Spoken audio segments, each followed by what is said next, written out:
be the case of Queen Elizabeth II, who got married to Prince Philip, who had only remained her husband. And according to the rules of the royal family, Prince Philip isn't eligible to gain the king title. But on the contrary, when Prince William becomes king, Kate Middleton will surely become the queen, or queen consort. So, what exactly determines the titles that people receive once their spouse becomes either the king or queen? Here are some determinant factors. It depends on gender. According to the confusing rules of the British parliamentary law found on the British royal family's website, titles actually depend on the gender of the person marrying from the royal bloodline. However, gender doesn't come into play when determining who is in line for the throne. Instead, it looks solely to blood. For instance, while Elizabeth II still is the queen, her son, Prince Charles, is next in line to become the king, followed by Prince William, and then Prince George. However, after Prince George is his younger sister, Charlotte. Then Prince William, and Middleton's youngest son, Louis, is the fifth in line. Before now, gender equality in terms of succession hasn't always been the case. The British parliamentary law used to place males in front of female even if the male had an older sister.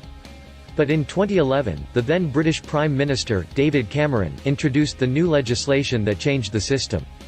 He also negated the rule that demanded potential monarchs could not marry Catholics. According to Cameron, these rules are outdated and need to change. Women take on the title of a male from the royal bloodline. This literally means that wives take on the title of their husbands from the royal bloodline. For instance, when a royal male marries a woman, such as the case of Prince William and Kate Middleton, the woman takes on the title of the royal male. That means Middleton became the Duchess of Cambridge, when Prince William became the Duke of Cambridge. And will definitely become the Queen when Williams becomes king. And if Middleton eventually outlives William, she would lose her status as the Queen.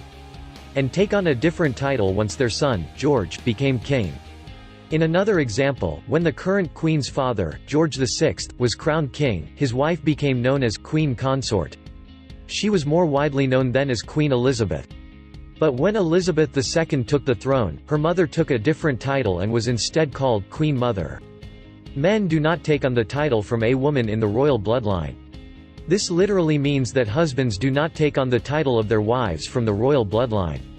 For instance, when a man marries into the royal family, he doesn't get to become king even if his wife becomes the queen. This is evident in the case of Queen Elizabeth II and her husband, Prince Philip. Hence, once Princess Eugenie and Jack Brooksbank marry in October 2018, Jack will simply be referred to as Mr. Jack Brooksbank. As a matter of fact, it was when Elizabeth became queen that Philip actually earned his prince title. Philip was formerly known as Prince Consort. His original name is Philip Mountbatten.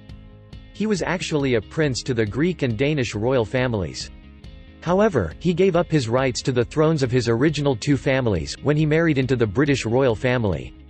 Though Philip wasn't originally entitled to the title of a prince until his wife became queen, he was given the title His Royal Highness, the Duke of Edinburgh on the eve of his wedding. Thanks for